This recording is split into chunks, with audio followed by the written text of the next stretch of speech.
What's happening, everybody? Welcome back to another video. How are you doing? How's everybody? How's it hanging? Hope you're all having a great time out there. I have a kind of a quicker, shorter lesson for you, but I think it's something that's really powerful, especially if you're a beginner learning scales. You know, scales can seem extremely daunting whenever we're working on a lot of this stuff, and it's kind of like, well, here's a little bit of a trick. If you want to, dive into it, there's tabs linked down below. If you want to snag those, you totally can.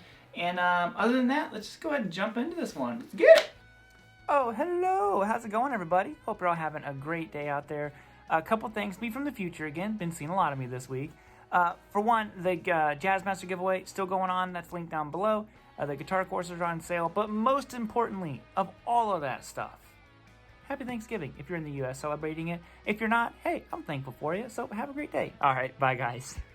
All right, now what I'm talking about is utilizing your major scale and the octaves inside of it. Now, I don't see a lot of beginners do this. I see, typically beginners kind of try to move on to the next shape, like learn one shape, next shape, next shape. And it's like, well, kind of hang out in this one area a little bit and try to get the most out of it. And it's really gonna change how you navigate the fingerboard and how you view it, most importantly. So let's work with our A major scale. Now I'm gonna do a 3-note per string version, just like the old Paul Gilbert way of doing it is how I learned how to do a lot of this stuff. It looks like this. Now, if I was to show you the notes, which I totally will, it would look like this. We're going to go 5, 7, 9 on the low E string. Now, I like to use my pointer, middle, and pinky finger for this. Some people might want to use pointer, ring, pinky. Totally fine. If you have big old Paul Gilbert hands, then you can do that with no issues. Okay, so 5, 7, 9 on the low E string. Now, I go to the A string, and I go 5, 7, 9 as well. Okay, the D string is going to go 6, 7, 9. The G is also 6, 7, 9. And then the B in the high E string is 7, 9, 10. Okay, so. Okay, picking, you can alternate pick it, you can economy pick it. Whatever's more comfortable for you. Do both if you want to. Spice it up a little bit. So here's the first little hack that we're going to put in, or the trick inside of the scale. Now, like I said, what I see a lot of beginners not utilize is their octaves, and they're so powerful. We can actually think about how much we know of the fingerboard right now. Assume that this is all we know, our A major scale that I just showed you. That's all you know. Well, it really only covers about this much of the fingerboard. It's a pretty short area. There's a lot you can do with it, don't get me wrong. But overall, it's not a very wide area, But if I utilize my octaves, I'm actually going to end up covering all of this. And I'll show you what I mean. So let's start with the first shape that we did, this whole step pattern. So we did 5, 7, 9 on the low E and 5, 7, 9 on the A. Okay. Now, instead of going to our normal next pattern, we are going to do the same 6 notes in an octave up. So you're going to go 7, 9, 11 on the D, 7, 9, 11 on the G. Okay, so already, look, we've branched out. We've already added a new kind of little avenue. Think of the fretboard as like a roadmap. Now all of a sudden it's like, oh, you know what? Okay, I got a new little area to travel. And sometimes just changing the octave of the notes can inspire different ideas. Like I can sit here and...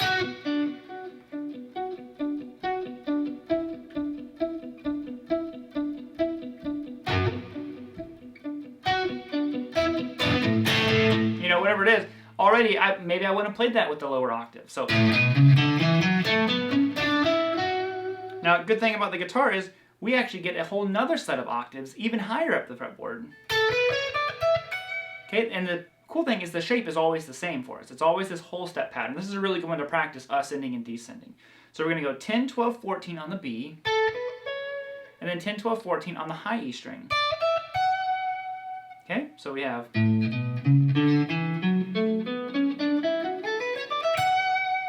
Now, it's kind of like, I always say, it's like, you trick your kids to eat the vegetables. Well, you were kind of like, tricking ourselves into, for one, learning a lot. We were not branching out of any more notes than what we already know, but we're adding new avenues to travel, and we're working on something else that's really crucial, and that is position shifting through the scale. Because like I said, if we do our A major scale,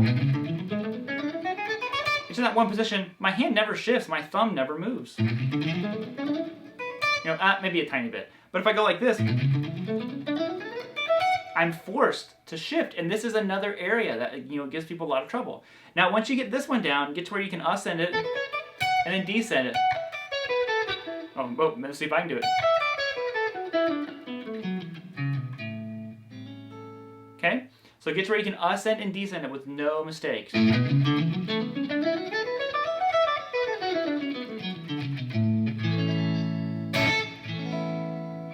Now the next thing is, you know, let's not stop there. Let's keep going. Let's break down our entire scale and take care of these octaves. So the next pattern that we had done was this 6, 7, 9 on the D and the G. Okay?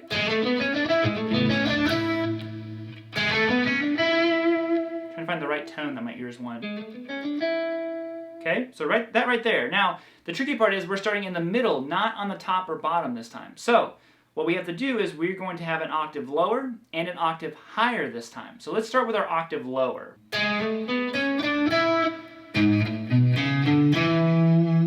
Okay, so now we're going to go 4, 5, 7 on the low E string and 4, 5, 7 on the A. Look, we backed up a little bit. We've got a fret behind where we were starting before. Okay, so again, we just keep adding. Octave higher, so we shift up. Oh, my pick almost did like a pentatonic. 9, 10, 12 on the B, and then 9, 10, 12 on the high E string.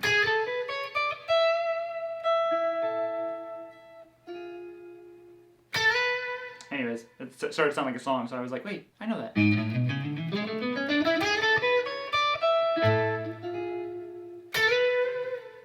So you have that. Now again, get to where you can ascend and descend it. Now you have two different ones that you can do. So why don't you ascend one and then descend the other? Or you know, get to where you have just one down really comfortably and then start doing what I'm getting ready to show you right here. So we're going to go 4, 5, 7, 6, 7, 9, 9, 10, 12. Now once you're good at ascending and descending that, let's transition up to the other one. Okay, 14, 12, 10, 14, 12, 10. Shifting down. Okay, 11, 9, 7. And then 9, 7, 5. Okay. So now look at how much more we can navigate around. We're not kind of boxed in anymore. Now it's really starting to open up. And what's cool is we still have one more to cover. This is only 2 of them, 2 of the 3. Okay, so now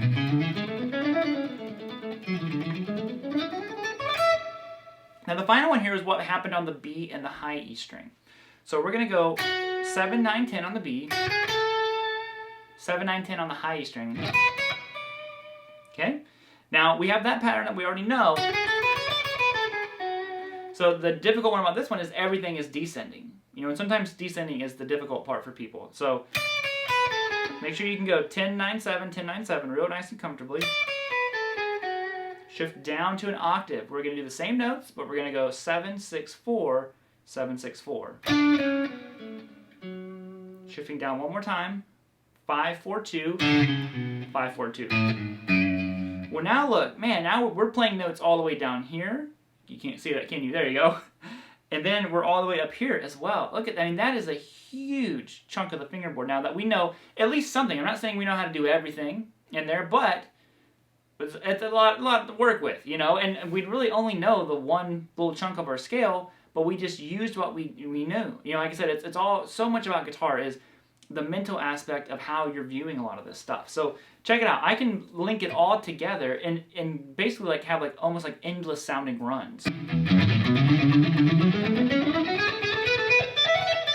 You know, you can just keep going with it. Like I said, we open up a lot of the fretboard. Now that's where you can take, you know, maybe a lick that you have. Maybe take one of your good old blues licks where you go. It's like, okay, so that's a good sounding like A minor pentatonic. Well, put it inside of your major scope and just kind of come up with something different. I'm not doing anything fancy. New sound to it. Like I said, I'll show you that lick and then we'll kind of wrap things up. So 5 on the high A string, 8 pull off 5, and then 7 on the G. Okay? And then I'm going to go 5 hammer on 8 on the B. Okay, so Catch in your minor pentatonic. So what I did was I took that same pattern and I transitioned it into my major scale. Whole new lick, right? So I'm just going 8 on the high string, 12 to 8 on the B, and then 10 on the G, and then 8, 12. So there you have it. Hopefully a new way to kind of travel around the fingerboard. You know, a lot of it is, you know, I'm not gonna lie, theory and stuff can be very difficult, but there's also a lot of these little things that aren't that bad that can really just be super beneficial to us as guitar players. So other than that, I'm gonna see you all later. Hope you have a fantastic day. Play some guitar, rock out, you know, just jam a lamb, yo. My guitar volume's not on. I'll play you some A major rhythm out of here, and you can, you know, jam along with that A major scale. So here you guys go.